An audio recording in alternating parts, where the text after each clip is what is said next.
जी हाँ दोस्तों, नमस्कार। मैं अविनाश त्रिपाठी एक बार फिर से आप सभी लोगों का आपके अपने परिवार एक्सीड में बहुत स्वागत कर रहा हूँ।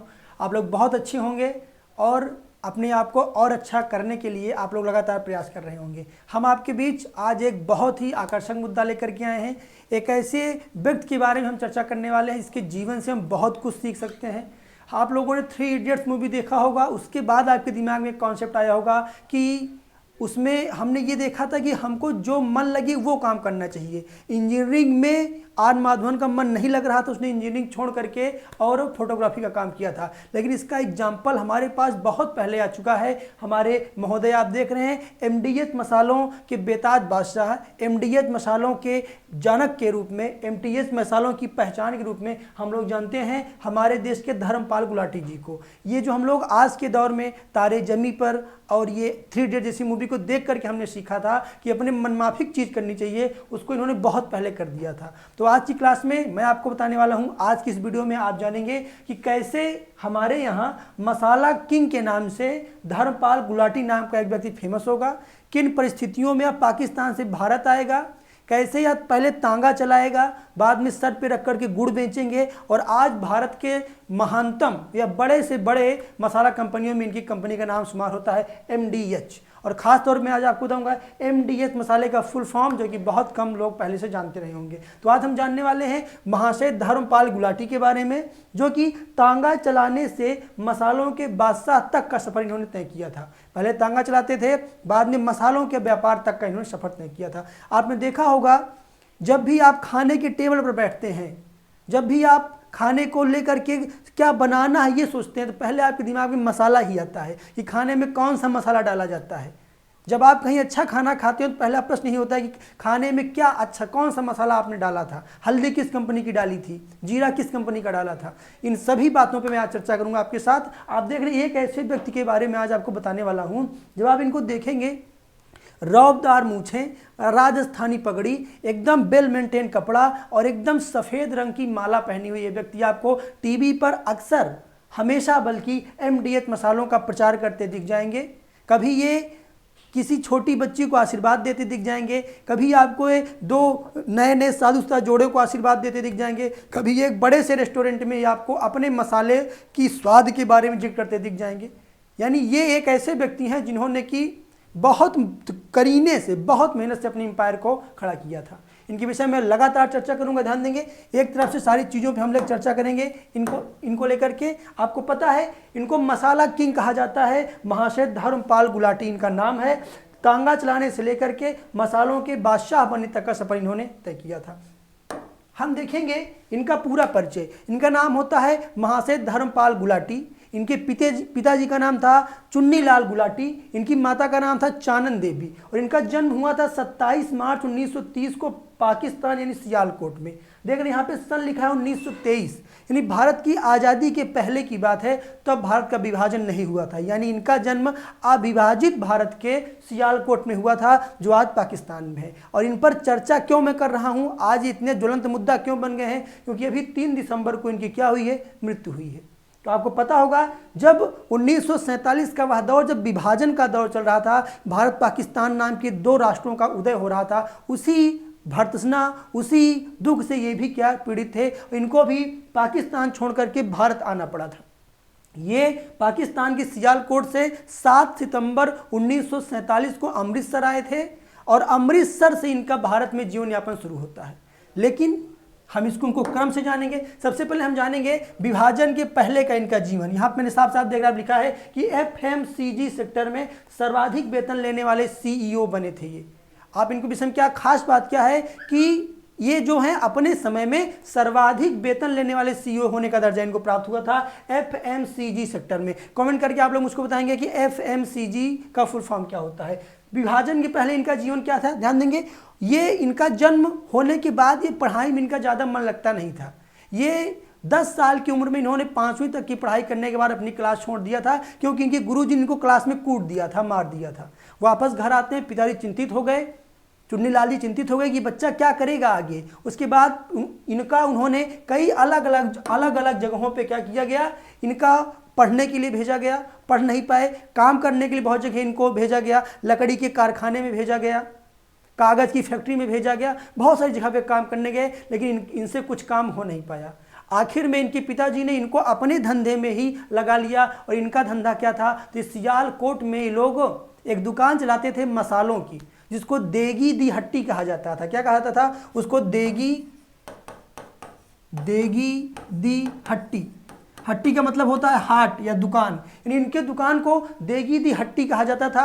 और वहाँ पर ये क्या करने लगे, अपनी दुकान, पिताजी की दुकान में अपना कार्यभार देखने लगे थे। लेकिन बाद में देश में विभाजन का दौर आया और विभाजन के बाद इनको भारत आना पड़ा। 7 सितंबर 1947 को भारत आते हैं और 18 वर्ष की उम्र में ही इनके घर वालों ने, चूँकि बहुत ज़्यादा विचलित बुद्धि के थे, इनकी शादी भी कर दी थी, इनकी पत्नी भी आ चुकी थी, इनका जीवन अव्यवस्थित चल रहा था। 1500 रुपये इनके पिताजी इनको देते हैं कि आप इससे अपना व्यापार खड़ा कर सकते हैं। ये दिल्ली आते हैं और दिल्ली आकर के इन्होंने 1500 रुपये में से 600 रुपये का इन्होंने तांगा खरीदा था और तांगा चलाने लगे थे कनाट प्लेस में। 2 आने में तांगा चलाते थे। तांगा चलाते चलाते एक समय इनको लग गया कि तांगे में मेरा फ्यूचर नहीं होने वाला है, तांगे में मैं कुछ नहीं कर पाऊंगा। फिर इन्होंने अपने जीवन में अगला कदम उठाया। ध्यान देंगे, विभाजन के बाद क्या हुआ, तांगा चालक बने। तांगा चलाते चलाते इनका जीवन कट तो रहा था, लेकिन बहुत अच्छा नहीं कट रहा था। इन्होंने क्या किया, सिर पर गुड़ बेचना शुरू कर दिया था। गुड़ आप लोग जानते ना, गुड़ को सिर पर रख करके दिल्ली की गलियों में बेचा करते थे। फिर इनका मन संतुष्ट नहीं हुआ। इन्होंने एक दिन अचानक से क्या किया, इन्होंने कहा कि सारा धंधा बंद, तांगा चलाना अपने भाई को सौंप दिया, गुड़ वाला धंधा बेच दिया। सारा धंधा बेचकर क्या कहा कि अब मुझको अपना पुश्तैनी, वही देगी दी हट्टी वाला, सियालकोट वाला धंधा, मसालों वाला फिर से दिल्ली में करना है। और दिल्ली में एक छोटी सी दुकान को इन्होंने शुरू किया अपना काम, और वहाँ से इन्होंने शुरू कर दिया देगी दी हट्टी का पूरा व्यापार फिर शुरू किया। लेकिन व्यापार छोटा था, लेकिन इनका नाम बहुत बड़ा था। सियालकोट में देगी मिर्च वाले के नाम से फेमस हुआ करते, इनका मिर्च फेमस था देगी मिर्च वाले के नाम से। यह वह दौर था जब लोग आंख के सामने पिसा हुआ मसाला खाया करते थे, पैकेट वाला चलन नहीं था। ये पहली बार पैकेट में मसाला भर के बेचना शुरू करते हैं, लेकिन इनका मसाला चलता है क्योंकि देगी मिर्च वाले के नाम से ये सियालकोट में फेमस थे। यहाँ भी इनको फेमस होने में ज़्यादा खर्च नहीं करना पड़ा, ज़्यादा मेहनत नहीं करनी पड़ी। और जल्द ही इन्होंने अखबार में अपना विज्ञापन निकाला, यानी आधुनिक तरीके से उस समय में अखबार में विज्ञापन निकाला और पूरे भारत में छा गए ये किस नाम से, देगी दी हट्टी के नाम से। ठीक, अब आप ध्यान देंगे, इन्होंने पहली दुकान 1953 में दिल्ली के करोल बाग में अपनी बनाई थी और पहली फैक्ट्री 1964 में दिल्ली के कीर्ति नगर में अपनी स्थापित की थी। इस तरीके से वह व्यक्ति जो तांगा चलाया था, जो गुड़ सर पे रख करके बेचा था, जिसने छोटी सी खोखा यानी दुकान खोली थी, अब धीरे धीरे एक दुकान और एक फैक्ट्री का मालिक बन गया था। बाद में क्या हुआ, 2019 में सफलता की लगातार कीर्तिमाने चढ़ते गए। आपको पता होगा 2019 में इन्होंने राष्ट्रपति रामनाथ कोविंद से पद्म भूषण का सम्मान भी हासिल किया है। और आपको जान के आश्चर्य होगा कि आज इनका जो एम्पायर है, आज जो एमटीएच मसालों का एम्पायर है, उसमें इन्होंने कैसे तरक्की हासिल की, तो ये विक्रेता से निर्माता बन गए। जो ये मसाले बेचते थे वहाँ से मसाला बनाने लगे और निर्माता से निर्यातक बन गए, यानी पूरे विश्व में मसालों को बेचने लगे थे। फिर ध्यान देंगे, भारत, दुबई, ध्यान समझेंगे, भारत, दुबई, लंदन में दर्जनों फैक्ट्रियां हैं आज एमडीएच मसाले की, दर्जनों फैक्ट्रियां यहाँ पर हैं। 100 देशों में इनके मसालों का निर्यात होता है, 100 से ज़्यादा देशों में इनका मसाला, एमडीएच मसाला जाता है। 1 करोड़ पैकेट मसाला प्रतिवर्ष बेचते हैं। भारत में इनका 1 करोड़ मसाला प्रतिवर्ष बेचा जाता है और 16,000 करोड़ का मसाला व्यापार है हमारे भारत में। भारत में मसाला व्यापार 16,000 करोड़ का है और इस मसाला व्यापार में दूसरा स्थान एमडीएच का आता है। किसका? एमडीएच का आता है। और ध्यान देंगे आप लोग, ये जो हमारे सामने व्यक्ति दिख रहे हैं धर्मपाल गुलाटी, इनके प्रोडक्ट का नाम होता है एमडीएच। क्या होता है? एमडीएच। ध्यान समझेंगे, एमडीएच का नाम बहुत बचपन में मैं भी सुनता था। लोग कहते हैं तब फेमस था कि एमडीएच का मतलब होता है एमडी। ध्यान देंगे, आप वास्तविकता क्या है, एमडीएच का पूरा नाम होता है महाशय दी हट्टी। क्या होता है? महाशय दी हट्टी। हट्टी का मतलब होता है दुकान। क्या? दुकान। दी का मतलब होता है की, और महाशय मतलब महाशय। चूंकि इनको लोग महाशय के नाम से संबोधित करते हैं, महाशय, तो महाशय की दुकान, एमडीएच की फुल फॉर्म क्या है? महाशय दी हट्टी या महाशय की दुकान। लेकिन फेमस क्या था, बहुत सारी समय में मैं भी यही जानता था, बचपन में यही कहा जाता था कि इनका एमडीएच का फुल फॉर्म होता है मिर्च, धनिया, और हल्दी। ठीक, लेकिन ये गलत है। सही से इनकी दुकान का फुल फॉर्म क्या नाम है? महाशय दी हट्टी। ठीक ना?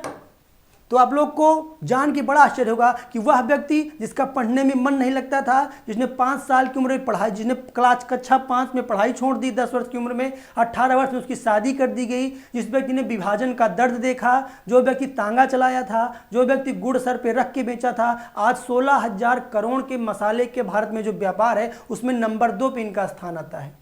इन्होंने 2017 में सबसे ज़्यादा पेमेंट लेने वाले सीईओ के पद पर रहने का इनको कीर्तिमान प्राप्त हुआ है। आपने देखा होगा कि हर बड़ी कंपनी ने अपने ब्रांड एम्बेसडर बनाए। आपने देखा होगा लक्स साबुन के ब्रांड एम्बेसडर लगातार नई जो हीरोइन टॉप पे होती हैं लगभग वही लक्स का प्रचार करती हैं, लेकिन आज तक ये एमडीएच का प्रचार यही करते हैं। थम्स अप का प्रचार हर बड़े हीरो ने किया है, लक्स का प्रचार हर बड़ी हीरोइन ने किया है, लेकिन एमडीएच मसालों का व्यापार जन्म से लेकर के, जब से जन्म हुआ एमडीएच का तब से लेकर के और अपनी मृत्यु तक यही कर रहे थे। तो एमडीएच मसालों के रूप में इन्होंने भारत को एक मसालों से संपन्न देश बनाया है। घर घर में जाकर के इनकी चर्चाएं होती हैं। भले आप इनका नाम ना जानते, इनके चेहरे से आप लोग परिचित होंगे। बहुत सारे लोग इनके चेहरे को ही पहचानते हैं। एमडीएच मसाला का नाम आते ही हमारे दिमाग में धर्मपाल गुलाटी जी का चेहरा आ जाता है, बच्चों बड़ों सबके दिमाग में। तो इस तरीके से इनका जीवन बहुत संघर्षपूर्ण रहा है। आज हमारे बीच नहीं है। हम चाहेंगे कि हमारे बहुत सारे युवाओं, बहुत सारे अन्य लोग इनके जीवन से प्रेरणा लें कि कैसे आप जीवन में विकट परिस्थितियों में भी एक अच्छा कीर्तिमान स्थापित कर सकते हैं। ठीक, तो हम लोग इनको अपनी दिनचर्या में शामिल करेंगे, इनके संदेश को शामिल करेंगे। इसी तरह एक नए वीडियो के साथ जल्द मिलेंगे। तब तक के लिए बहुत बहुत धन्यवाद।